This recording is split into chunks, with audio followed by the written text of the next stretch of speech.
Neden alamıyoruz? Bir saniye arkadaşlar, bir saniye. Bak, bunların hepsini biliyoruz. Gerçekten nefes alamadığınızı biliyoruz. Yani borçlarınızı ödeyemediğinizi biliyoruz. Ama bakın, şimdi biz bu yolu şu anda aşmamız lazım önce. Tamam başkanım. Şu yan tarafa Bas satmıyoruz. Bas satmıyoruz. Biraz getir. Diyarbakır'a gir. Nereden getirsin? Antep besici vermeyecek. Versene pazara gelmeyecek. İhracat mı diyorsun? Biz et vermiyoruz. Başkanım geçen sene diye de biz hayvancılığa yardım ediyoruz biliyor musun? Yemi fabrikalara veriyordu. Yemi davarcılara vermiyordu. Şirketlerle anlaşmışlardı. Yemi davarcılara vermiyordu. Koyuna gelip bakmıyorlardı. İçeriye bakmıyorlardı. Hepsi fabrikacılara gitti. Yemci bir şey yani elde etmedi. Şimdi arkadaşlar, başta üreticiler olmak üzere, besiciler olmak üzere bu yem fiyatlarıyla ve bu alım fiyatlarıyla şu anda gerçekten sizin zarar ettiğinizi biliyoruz. Para kazanmadığınızı biliyoruz. Borcunuzu ödeyemediğinizi biliyoruz. Hayvan satacak zararına dahi olsa alıcı bulamadığınızı biliyoruz.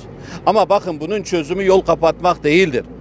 Yüreğinizin yandığını biliyorum. Biz kendi adımıza birlik olarak ilgili vekillerimize, ilgili bürokratlarımıza, Ankara'daki bürokratlarımıza, bakan yardımcılarımıza bunları gidiyoruz, anlatıyoruz. Bunları yine hep beraber anlatacağız. Gerçekten sıkıntınızın had safhada olduğunu biliyorum. Bu fiyatlarla ayakta durmanın imkansız olduğunu çok iyi biliyoruz. Bunların hepsini biliyoruz. Ama biz eğer bir açıklama yapacaksak mümkün mertebe bunu yol kapatarak değil, bunu daha ziyade uygun bir dille, özellikle siyasilere ve bürokratlara ulaşacak şekilde hayvan vermeyelim diyorsunuz, vermeyin. 15 gün mesela, 10 gün, 15 gün bu fiyatlara kimse pazara hayvan çıkarmasın. Baş göz üzerine, zararına zaten satış yapılmaz. Dolayısıyla talep nedir? İhracatın canlı hayvan olarak açılmasıdır. Evet. Biz bunu ilgililere söylüyoruz. Biz bunu ilgililere anlatıyoruz. Bundan sonra da söylemeye, anlatmaya devam edeceğiz. Siz de aynı şekilde ulaşabildiğiniz tüm bürokratlara, tüm siyasilere bunu bu şekilde anlatın. Biz de anlatmaya devam edeceğiz. Gerçekten şu anda 7 liraya arpa alıp 4 liraya mercimek samanı alıp 82 liraya karkas toklu satarak bu meslek ayakta duramaz. Adam 10 aydır içeride, şu an örnek veriyorum, bazı arkadaşlar yazıyor pazartesi günü ödemesi var, yapamıyor. Yeter ki diyor gelsin bu hayvanımı bir alsın da 60 liraya değil 50 liraya alsın. 50 liraya değil de 40 liraya alsın. Maalesef bu durumda olduğunuzu çok iyi biliyorum ve bu anlamda dilimizin döndüğünce bu sesinizi ilgili yerlere anlatmaya çalışıyoruz zaten. Ama yapılacak şu anda, ben inanıyorum ki bu karar değişecek. Yolları kapatarak değil, ilgili siyasilere, ilgili bürokratlara ulaşarak pazara da gerekirse 10 gün hayvan kimse getirmesin, kimse satış yapmasın. Bu şekilde inşallah bu sorunun çözümü için bir katkıda bulunacağımıza inanıyorum. Bu besiciler şu anda çok zor durumda. Yem pahalı, arpa pahalı, koyun ucuz. Senden ricamız bir an evvel bu canlı hayvanın ihracatının açılmasını istiyoruz. Yoksa bu durumda böyle devam ederse bu millet perişan olur. Senden ricamız bir an evvel bu canlı hayvanın ihracatının açılması için bunu senden talep rica ediyoruz. Yani, yoksa bu şekilde bir tane hayvan kalmaz ve bir tane besici de kalmaz. Milletin hepsi de iflasın eşiğindedir. Tarım Bakanı'ndan rica ediyorum, geçen sene ithal ettiği arpanın nasıl yarı yarı zararına besicilere verirken bu senede bu şekilde aynı yarı yarı zararına besicilere arpa versin ki bu besiciler ayakta kalsın. Yoksa arpa bu 6,5 lira besici arpa alsın da koyuna yedirirse kesinlikle batar yani. Bir üreticiyim. Bizler bu ülkenin sahipsiz evlatlarıyız. Bizim sesimiz kısık. Biz yıllardır devlete baş kaldırmadan zararına üretim yaptık. Yağmur demedik, çamur demedik, kış demedik. Devletimiz ayakta kalsın, milletimiz et yesin diye şehirlere göçmedik. Fabrikalara dolmadık, dağları terk etmedik, ormanları terk etmedik, meraları terk etmedik. Dedik ki üretelim, milletimiz ayakta kalsın, devletimiz ayakta kalsın. Ama devletimiz bize sahip çıkmıyor. Bugün Tarım Bakanlığı açıklama yapmış, %25 diyor, küçük başa indirim diyor. Size soruyorum, kimin cebinden alıp kime veriyorsunuz? Kimin hakkını gasp ediyorsunuz? Bizler canlı hayvan ihracatının canlı olarak açılmasını istiyoruz. 3 yıl önce koyunun fiyatı 1,5'tu. arpanın tonu 1000 TL'di. Bugün arpanın tonu 7000 TL.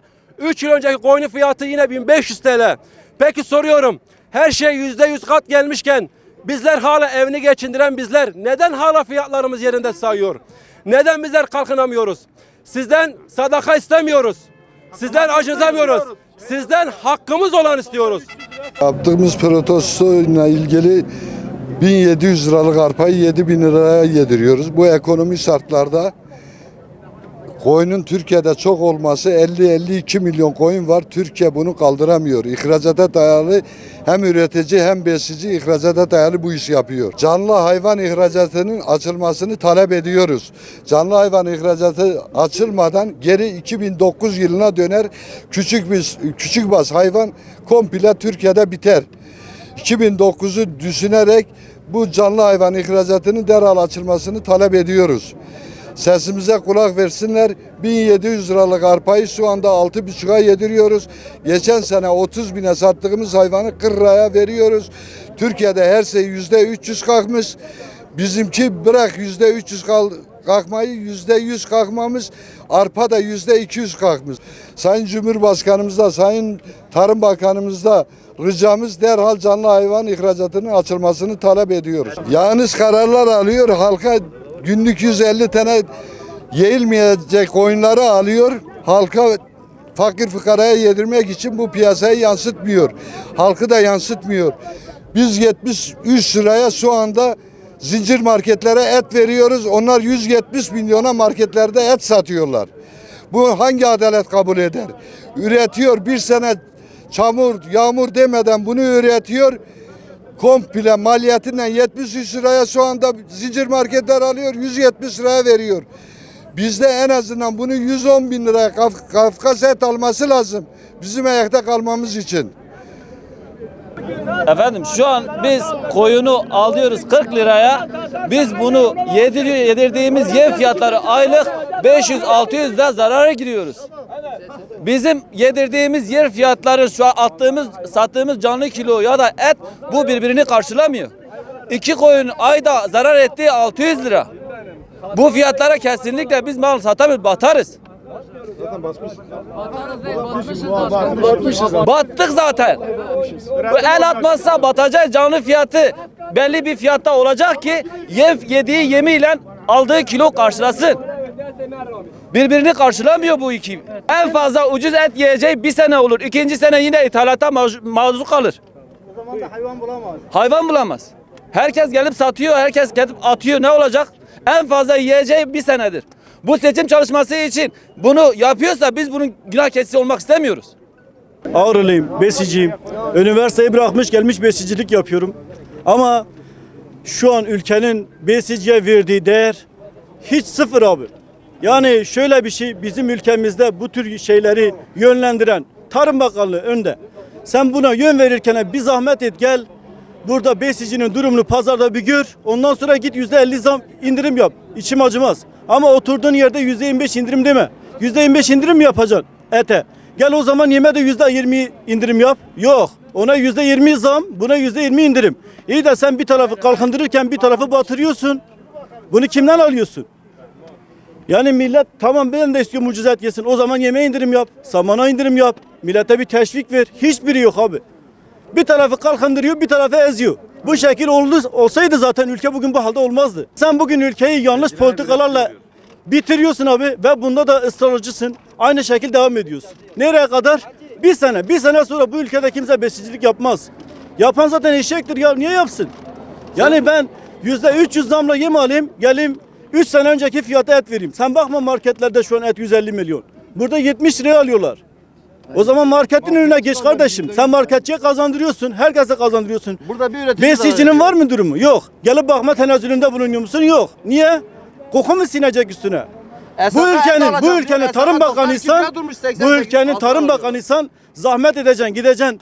Arazide tarımın durumuna da bakacaksın. Hayvan pazarına gelip hayvanın durumuna da bakacaksın. Yani nereye kadar bu gidecek ya? Adamlar bugün yolu kapatmak zorunda kaldı. Hastası olan var, düğünü olan var. Millet haklı olarak tepki gösteriyor. Tamam da bu insanlar tepkisini kime gösterecek? 2200 ton arpa içeriye koymuştu ve kapıları da kapatmıştı, satışı yasaklamıştı. Bu Allah'tan reva mı? Şimdi biz ofeste arpa isteyeceğiz. Yok biz ofeste arpa isteyeceğiz. Ofes bana ne verecek? Ben günde 2 ton arpa malıma veriyorum. Ayda bana 8 ton arpa verecek. Bu nereye yeter?